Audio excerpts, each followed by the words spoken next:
할렐루야. 말씀으로 하루를 여는 7월 16일 화요일 삼천교회 아침 묵상입니다. 오늘 말씀은 에스겔 3장 17절 말씀입니다.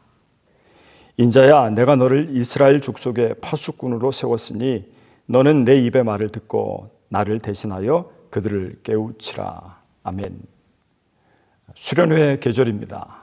제가 학생 때 그리고 청년 때는 교회에서 여름철에 계곡이나 산으로 수련회를 갔습니다. 그때는 우리가 텐트를 쳐놓고 그리고 불침번을 정해서 주변을 경계하곤 했습니다. 요즘은 그런 일이 거의 없죠. 그러나 지금도 군대에 가면 불침번이 있습니다. 취침 시간에 잠을 자지 않고 숙소의 주변을 경계하는 병사를 말합니다. 오늘 성경에 나오는 파수꾼이라는 말이 있습니다.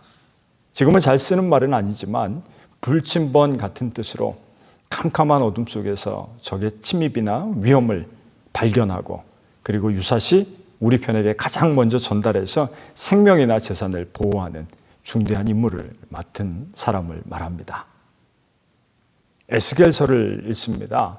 에스겔서를 읽을 때 우리가 본문이 어렵게 느껴지는 이유가 있습니다. 그것은 주로 에스겔은 자신이 본 환상을 기록했기 때문입니다.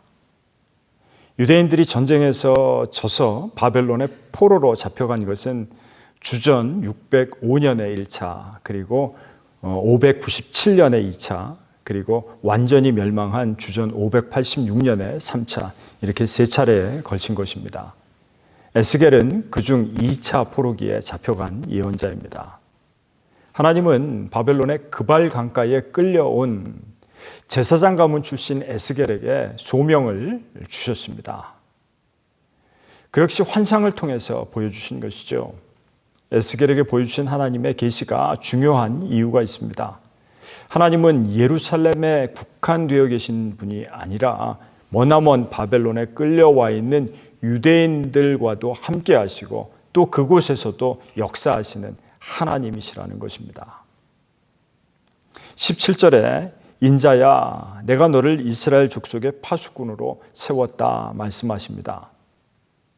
부름받은 에스겔은 이 사로잡혀와 있는 바벨론에서 백성들을 깨우는 역할을 하는 파수꾼이라는 말씀을 하고 계십니다. 캄캄한 시기, 암흑 같은 시대에 모두 잠든 밤중과도 같은 때에 너는 깨어 있어서 민족에게 여전히 위험과 경고의 메시지를 전해야 하는 중요한 임무를 맡아야만 한다는 말씀을 에스겔에게 하시는 것입니다. 그리고 이 에스겔을 통해서 비록 악인이라고 할지라도 하나님의 말씀을 듣고 돌이켜서 의의 길로 돌아온다면 구원을 얻게 되리라고 말씀합니다. 그렇지만 이제껏 의롭게 살았다고 할지라도 마지막 순간에 하나님의 말씀을 버리고 악한 길로 돌아선다면 그는 멸망과 심판에 이르게 된다고 경고하십니다. 그것을 파수꾼인 에스겔을 통해서 하나님이 말씀하고 계시는 것이죠. 얼마나 중요한 일입니까?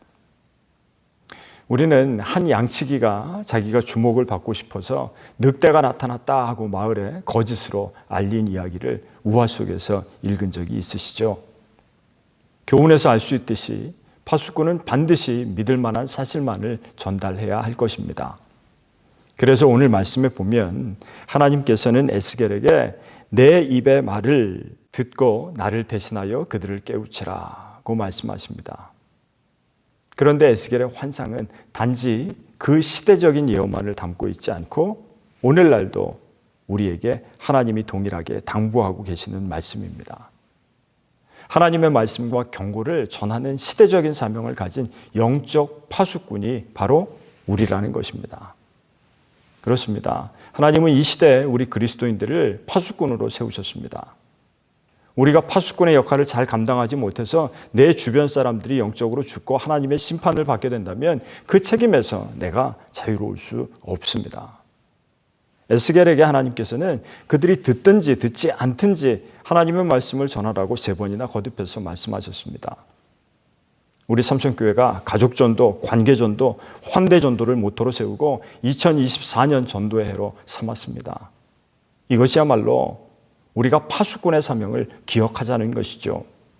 멀리가 아니라 내 가족이, 내 주변이 그리스도의 복음을 전함으로 이 영적인 암흑기에 그들의 영혼을 살리는 중요한 임무가 우리에게 있습니다. 옛말에 전투에 패한 군인은 용서받을 수 있어도 경계에 실패한 군인은 용서받을 수 없다는 말이 있습니다. 파수꾼이 제 역할을 못해서 미처 싸워보지도 못하고 전쟁에서 패하게 된다면 그것이야말로 가장 어이없는 패배일 것입니다. 그러니 기억하십시오. 내가 전하지 않으면 내 주변의 모든 이들이 죽고 맙니다. 그리고 그 책임을 내게 물으실 것입니다. 오늘은 내가 사랑하는 이들을 하나님께서는 사랑하시고 또 그들이 돌아오기를 원하고 계신다 기억하면서 복음을 전하시는 깨어있는 영적 파수꾼들이 되시기를 주님의 이름으로 간절히 축원합니다. 기도하겠습니다.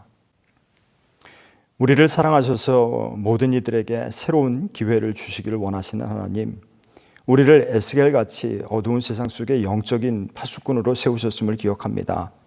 주님이 주시는 영적인 각성과 구원의 복음을 전하는 이 시대의 파수꾼의 역할을 잘 감당하게 하시고 영적인 전쟁에서 한 생명이라도 더 살리는 귀한 사명을 잊지 않게 하옵소서. 우리 주 예수 그리스도의 이름으로 간절히 기도드리옵나이다. 아멘.